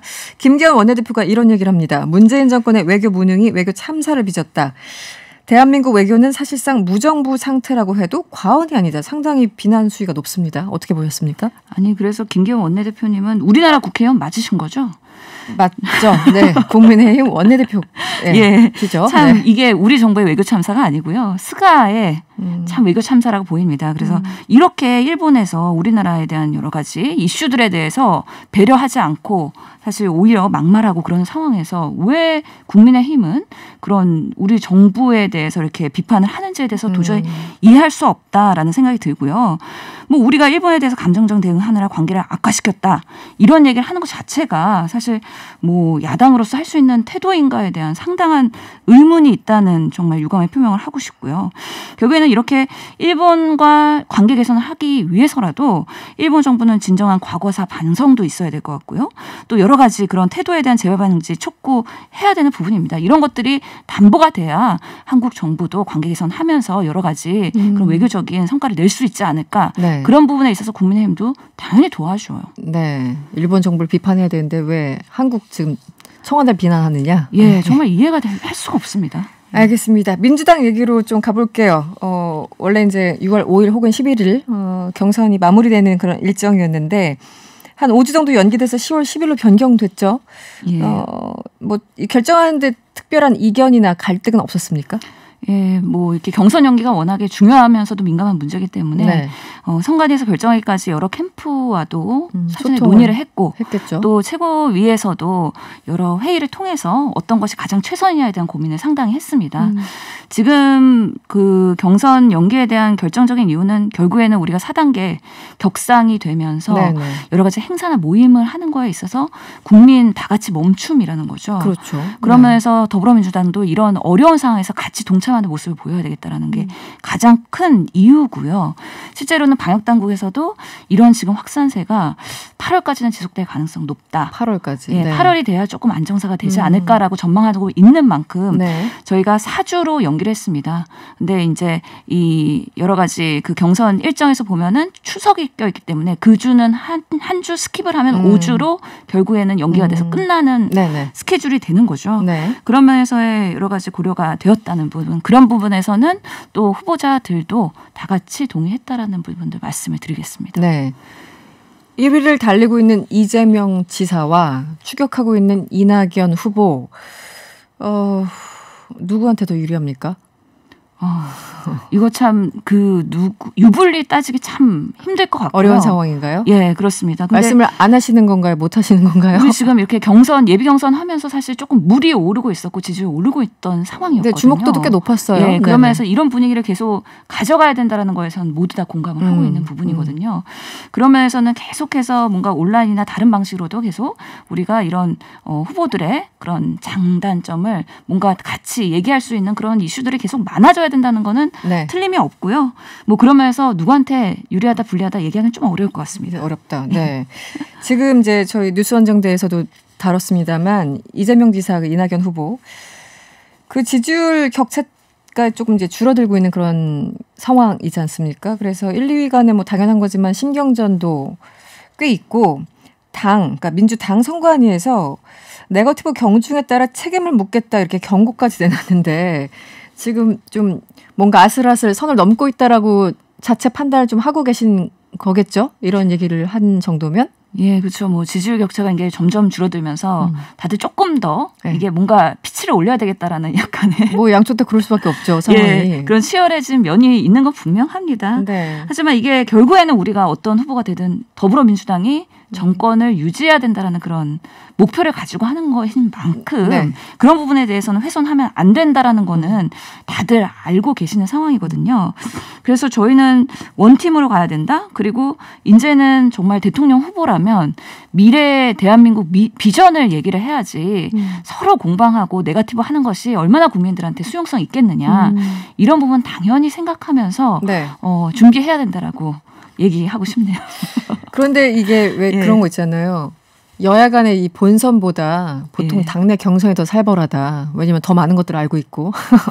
왜 아는 가족끼리 싸우면 더 틀어지기 쉽잖아요. 예. 이런 것처럼 지금 민주당 분위기는 어때요? 이 정도 경선의 치열함과 신경전은 예전에 비하면 아무것도 아니야. 혹은 아니야 조금 위험한데? 어떤 반응들이 주변의 의원들이 나오고 있습니까? 뭐 다양하지만 우선은 약간은 걱정은 하고 계시는 살짝 거고요. 걱정하기 시작. 예. 네. 근데 뭐 네거티브를 해서 별로 좋은 결과가 있을 거라고 생각하는 분은 별로 없는 것 같습니다. 네, 네. 그런 면에서는 우리가 어떻게 민주진영의 통합을 위해서 어떤 좋은 대안을 제시할 것이냐에 대한 고민을 더 하자.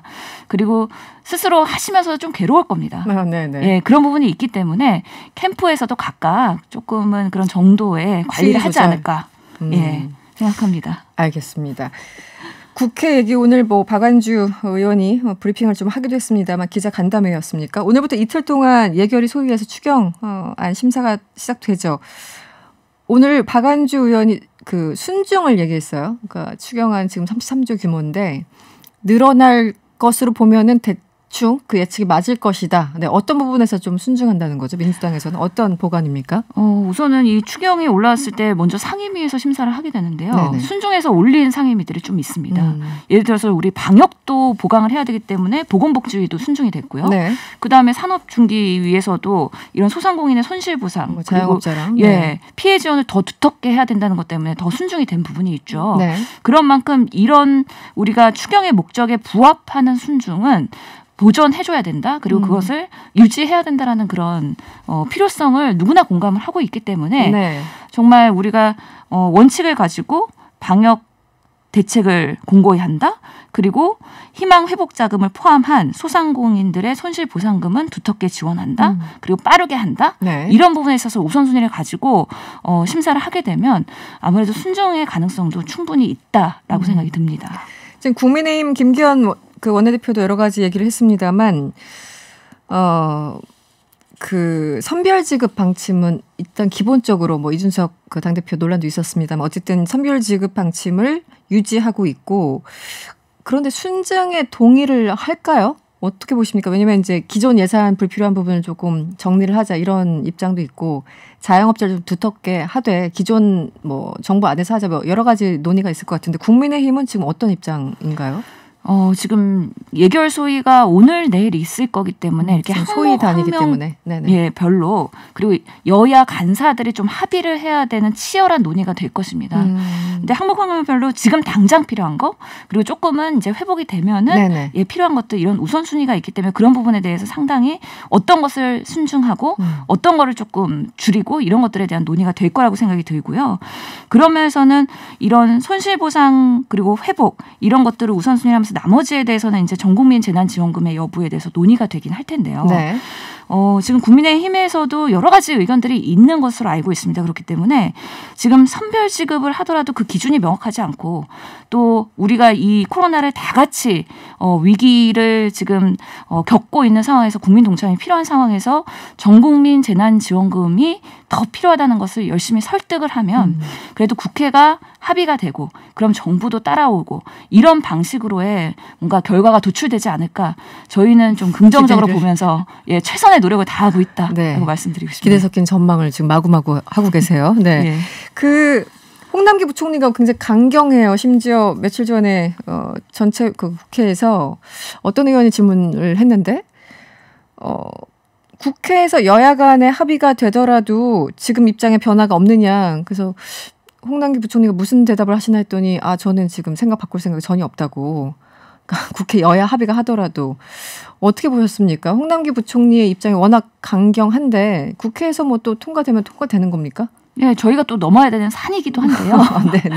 저도 예결에서 비슷한 질문을 했습니다. 네네. 근데 김부겸 총리께서는 이 사람 민감하다. 하지만 국회에서 동의가 되면 맞아요. 그 부분을 네네. 충분히 반영하도록 노력하겠다까지 네네네. 말씀하셨어요. 거기까지 얘기했죠. 그렇기 때문에 이것 또한 상당히 치열하고 정말 그 막판까지 타결되기 직전까지 논의가 되긴 하겠지만 그래도 계속 설득을 하고 이게 기준이 이렇게 열악하고 그 기준으로 나누는 데 있어서의 시스템 세팅하는데 얼마나 비용. 네. 그런 비용들에 대한 낭비 이런 것들이 나중에 정립되면은 논의할 수 있지만 지금으로서는 이게 선별로 갔을 때 우리 국민들의 일부가 불행할 수 있다라는 것 그런 것들을 충분히 감안해서 설득을 하고 우리가 넘어야 되지 않을까라는 생각도 듭니다. 네, 알겠습니다. 신현영 의원님 의사 출신이시니까 또 코로나 관련해서 질문을 좀 드릴게요. 지금 다른 것도 다 논의가 되고 있지만 이제 50대 접종 예약 지금 많은 분들이 접종을 못 하셨다 이런 보도 나오고 있고 오늘 기사 중에 하나가 월 평균 한 2,000회분 백신이 폐기되고 있다고 보도가 나왔어요. 근데 이게 주로 이제 유통 보관 문제일 것 같은데 어떻습니까? 어떤 게 가장 결정적인 이유인가요? 예, 그 보도자료 저희 의원실에서 낸 자료입니다. 그렇군요. 예, 그래서 그동안 2월 달부터 우리가 쭉 백신 폐기량을 카운트를 했더니 한 8,000회분이 버려진 거예요. 그동안 누적 숫자가. 네. 예, 근데 한 달에 2,000건 회분이 정말 온도 파기, 그러니까 온도에서 벗어나서 예를 들어서 실온에 너무 오랫동안 보관해놔서 이런 경우에 폐기할 수밖에 없는 정말 안타까운 상황들이 뭔가 의료기관에서도 발생하고요. 센터에서도 발생한다는 거예요. 그만큼 우리가 작년에 독감 백신 그 콜드체인에서의 문제 때문에 또 상당량이 회수됐었죠. 그렇게 폐기됐었던 거 안타까움인데 여전히 이런 문제들이 우리가 남아있다. 그러면서 이제 8월, 9월 되면 더 대량 접종이 될 텐데 그럴 때 폐기량 최소화하려는 노력을 지금도 계속 해야 된다라는 의미입니다. 이제 이게 백신마다 그 적정 온도가 따로 있잖아요. 그러니까 화이자 같은 경우는 이제 영하 70도고, 그러니까 화이자가 대표적으로 가장 다루기 어려운 백신인 건가요? 그런 백신이었는데 화이자조차도 이제는 상온에서 또는 실온 보관에서 할 수 있는 기간이 많이 늘어났습니다. 그래서 좀 더 현실적으로 보관 상태가 많이 좋아졌기 때문에 화이자 백신도 이제 일반 의원에서도 접종할 수 있도록 이제 배포를 하고 있는 상황인데요. 아직까지 그런 우리 냉장고의 온도 유지 시스템이나 이거를 취급하는 그런 담당들에 대한 그런 경각심이나 이런 것들 조금 더 트레이닝이 돼야 된다라는 생각이 들고요. 그러면서 참 이게 안타까운 상황이라 계속 이거는 추적하면서 어떻게 하면 보완할 수 있을지 고민해야 된다고 생각합니다. 그럼 지금 8,000회분 마지막 짧게요. 8,000회분 정도가 지금 폐기됐는데 그중에 가장 많은 그 부분을 차지하는 게 어떤 백신인가요? 거기까지는 조사가 안 됐나요? 아직까지는 아스트라제네카가 우리가 가장 많이 이때까지 처음에 했기 때문에 거기서 많이 나왔습니다. 화이자보다는요. 화이자보다. 예. 알겠습니다. 시간이 다 돼서 오늘 여기서 마무리를 하겠습니다. 지금까지 더불어민주당 신현영 의원이었습니다. 오늘 고맙습니다. 감사합니다. 우리가 사는 세상을 시민의 눈으로 보고 시민의 목소리로 들어보겠습니다. 말하는 대로 시간이죠. 신장식 변호사 어서 오세요. 네, 안녕하세요. 신장식입니다. 네, 여러분의 의견도 궁금합니다. TBS 유튜브 채널에서 보이는 라디오로 함께하실 수 있고요. 무료로 이용할 수 있는 TBS 앱이나 짧은 문자 50원, 긴 문자 100원이 드는 샵 0951번으로 의견 많이 보내주세요. 폭염입니다.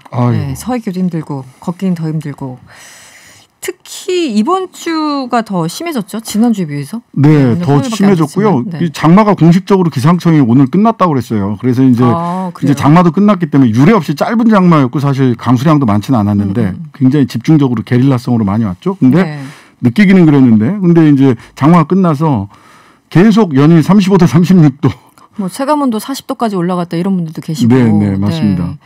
알겠습니다. 오늘은 정말 이 무더위와 싸우시는 분들 특히 현장에서 이제 노출된 노동자분들의 얘기를 들어볼 텐데요. 현장 목소리 먼저 들어보도록 하겠습니다. 여보세요. 네, 안녕하세요. 네, 건설 현장에서 일하신다고 들었습니다. 요즘 너무 덥잖아요, 정말. 네. 네네. 요즘 같은 날씨에 가장 어려움을 느끼시는 대목은 어떤 건가요? 기본적으로 날씨죠. 저희들은 건설 현장에서 일을 하다 보니까 결국은 야외에서 작업하니까 직접적으로 더위에 노출될 수밖에 없고요. 네네. 그리고 딱히 쉴 수 있는 공간이 충분히 있는 것도 아니고 그렇다고 덥다고 며칠씩 쉴 수 있는 여건도 안 되죠. 쉬면 저희들은 일당이 없으니까. 네. 그리고 지금은 코로나 인해서 또 마스크도 착용해야 하고요. 작업하면서 마스크를 착용해야 하니까 지금처럼 체감 온도가 한 40도 이상 넘어가면 숨 쉬는 것조차 사실은 힘든 정도죠. 네. 그러다가 일하다가 어지럽거나 구토 증상 나면 별다른 처치도 없이 그냥 그 자리에 잠깐 쉬었다가 결국은 그날 일 못하고 집으로 겨우 퇴근하고요. 그러면 또 그 후유증으로 며칠씩 또 일도 못하는 경우도 허다고요. 아, 그렇군요. 네. 그렇다고 더위 먹었다고 산재 처리를 해주고 이런 건 또 없거든요, 저희들은. 그게 원래 산재 처리를 해주기로 돼 있는 건 아닌가요? 그런 상황에서는? 원래 제가 알기로는 이틀 이상 현장에서 근무 중에 요양이 필요한 부분이 있다면 산재 처리를 해줘야 되기는 하는데요. 네. 근데 직접적으로 외부에서 우리가 부러지거나 다치지 않은 조건이면 이런 것들을 더위 먹었다고 사실상 산재 처리하고 이런 것들은 저는 한 번도 본 적이 없어요. 현장에서는. 그냥 힘드니까 며칠 쉬고 일당 없이 쉬다가 괜찮으면 또 벌어야 되니까 또 나가고 이런 경우 다반사죠. 그렇군요. 선생님 이렇게 더울 때는 물과 쉴 수 있는 그늘과 정말 물리적으로 휴식 이런 게 조금 지켜줘야 될 것 같아요. 식사 시간 지켜지듯이 지켜줘야 될 것 같은데 이런 기본적인 것들도 현장에서 거의 지켜지지 않고 있습니까? 현장에서 또 보면 물 그늘 휴식 이렇게 해서 포스터도 부착되고 있고 해서 저희는 알고는 있는데 사실상 아파트 제가 일하는 아파트 현장 경우에는 보통 하루에 200~300명 정도가 작업 투입이 되는데요. 사실상 그 인원수에 비해서 그런 시설들이 턱없이 부족해요. 그리고 시원한 물을 마시라고 하는데 카페에서 흔히 볼 수 있는 제빙기라는 게 설치는 되어 있어요. 그런데 이 제빙기에 나오는 얼음을 확보하려면 새벽 4시에는 나와야 그 얼음을 확보할 수 있고요. 그것도 늦으면 없어요. 네. 그리고 또 그늘이 확보된 휴식이라는 게 저희가 형식적으로 컨테이너 휴게실이 하나 있기는 한데 그곳에서 한 10명 정도 쉴 수 있을까요, 공간이? 그래서 지금 현장에서 여러 가지 다 어려움이 있겠지만 선생님 느끼시기에 가장 시급하게 필요하다, 이것만 조금 보장이 됐으면 좋겠다 싶은 부분이 어떤 건가요? 여러 가지가 있는데 사실은 물 그늘 휴식이라는 게 단순히 알리는 것보다는 요식 행위가 아니라 실제로 200명, 300명이 있다면 그분들이 충분하게 이용할 수 있는 그 수에 맞는 시설이 좀 갖춰줘야 하고요. 그리고 공사기간이라는 게 미리 계획되기 때문에 혹서기 기간에 충분한 휴식을 취할 수 있도록 그 공사기간에 여유를 둬야 되거든요. 그렇죠. 그렇지 않으면 결국에는 봄이나 가을이나 여름이나 똑같이 주어진 기간에 공사를 마쳐야 하면 특성상 충분히 폭염 기간이라고 저희가 휴식을 주어지더라도 못 쉬는 거죠. 물량이라는 게 정해져 있기 때문에. 네, 알겠습니다. 오늘 말씀 고맙습니다. 네, 고맙습니다. 변호사님, 한마디로 근로자, 이 폭염 속에서, 이 엄청난 날씨 속에서 근로자를 보호해줄 수 있는 법이 없습니까? 있기는 있습니다. 산업안전보건법 제52조에 보면 근로자의 작업중지권이 명시돼 있어요. 작업중지권이라고 합니까? 그러니까 근로자는 산업재해가 발생할 급박한 위험이 있는 경우에는 작업을 중지하고 대피할 수 있다. 즉 폭염도 또 굉장히 지금 사망자가 많이 늘어나고 있거든요. 그래서 그런 산업재해가 발생할 급박한 위험이 있는 경우로 보고 35도가 일단 기온이 올라가면 이상으로 넘어가면 작업을 중지하고 대피할 수 있답니다. 근데 대피하여야 한다가 아니라. 그러면 선택 그냥 할 수 있다라는 거네요. 예, 선택권에 선택이 주어져 있는데 문제는 실제로는 작업이 중지됐을 때 그러면 중지된 시간 동안을 유급 휴게 시간으로 인정을 해주냐. 그게 또 핵심이죠. 일당 주냐. 네네. 이거죠. 사실은 그러다 보니까 국가인권위원회에서도 최근에 권고를 했어요. 작년에. 이거 작업중지권을 실질적으로 보장하기 위해서는 일당을 줘야 된다. 그래야 실제로 내가 작업을 중지해도 일당을 받으니까. 근데 일당이 안 나온다. 너무 덥지만 작업을 중지시키면 일당이 안 나온다 그러면 어느 건설 노동자가 쉽게 그걸 중지를 할 수 있겠어요. 근데 고용노동부에서는 요거는 아직 못 하겠습니다. 돈도 많이 들고요. 해서 유보를 시켰어요. 다른 휴게시설 좀 만들어라. 그다음에 짬짬이 쉴 수 있는 시간을 많이 줘라. 네네. 뭐 차가운 그 온열 질환에 대비하기 위해서 찬물도 좀 많이 줘라. 네, 이런 것들은 뭐 다 수용을 했는데 네. 주변적인 건 수용했는데 실제로 작업 중지권을 실질적으로 사용하려면 일당 줘야 됩니다. 그러지 않고서야 어떻게 작업중지권이 실효성이 없습니다. 아니 휴식을 위한 컨테이너가 있고 뭐 다 있다고 한들 쉴 수가 없으면 그 무용지물이잖아요. 사실은요. 그렇죠. 주변적인 것만 지금 해놓고 가장 핵심을 지금 빠뜨리고 있는 상황이네요. 예.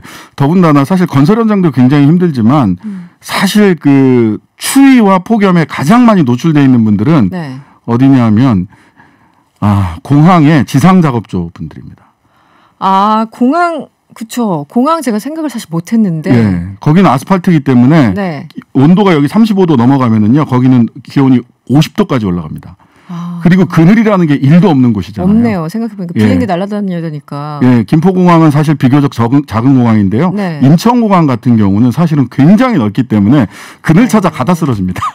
정말 그러네요. 네. 거기는 사실 걸어다니기도 너무 힘들잖아요. 그렇죠. 네. 걸어다니기 힘드니까 차라도 좀 많이 배치해달라 이러는데 최근에 이제 코로나 상황 때문에 차 안에도 들어갈 수 있는 인원이 제한이 돼 있어요.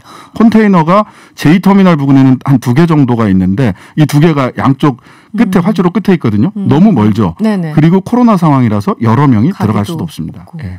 저희는 이제 막연하게 이제 건설 현장이 네네. 가장 힘들 것이다라고 막연하게 생각하는데 사실 공항 생각은 못했어요. 그러니까 또 겨울이 되면 눈보라 휘몰아치는데 추위도 뭐 바람 피할 곳이 없지 않습니까? 엄청나게 또 추운 날씨에서도 마찬가지로 계절별로 지금 이번에 이제 폭염 벌써 일사병, 열사병 등등 보도가 나오고 있는데 네네. 최근에 사망자도 벌써 나왔습니다. 그렇죠. 5월 20일부터 오늘까지 지금까지 온열 질환자가 436명으로 집계됐고요. 네. 지난해에는 같은 기간에 339명이었거든요. 그러니까 올해가 작년보다 97명 정도 더 많아졌고요. 앞으로 이 수치는 더 늘어나. 우리가 대책을 세우지 않으면 네. 폭염은 점점 더 기후 위기 때문에 기후 변화 그렇죠. 때문에 더 늘어날 거라서 근본적 대책을 좀 세워야 됩니다. 지금 외국에 봐도 엄청나게 그러니까 평소에 에어컨 선풍기 필요 없던 지역이 엄청나게 폭염 때문에 사람 그렇죠. 사망하고 이런 보도가 나오고 있는데 지금 그러면 뭐 개선 작업 중지권이 있지만 이걸 활용을 강제적으로 하지 않으면 계속 이 상태에 노출될 수밖에 없는 거겠네요. 뭐 우선 우리는 그나마 물, 휴식, 그늘 이 세 가지를 먼저 챙겨야 될 것 같고요. 그다음에 근본적으로는 작업 중지권을 실질화하기 위해서 그냥 법에 좋은 문자로만 남아있는 게 아니라 실질화하기 위해서는 네. 실제로 적어도 유급 휴게 시간으로 인정해주고 정말 기온이 높아서 작업이 중지됐을 땐 일당도 네. 보장해주는 실질화가 네. 필요하다. 이런 말씀드리겠습니다. 일당을 꼭 챙겨야 됩니다. 네, 알겠습니다. 지금까지 신장식 변호사와 함께했습니다. 고맙습니다. 네, 감사합니다. 네, 명랑시사 저희들 준비한 내용은 여기까지입니다. 저희는 내일 저녁 6시 10분에 돌아오겠습니다. 편안한 저녁 되시고요. 지금까지 이승원이었습니다.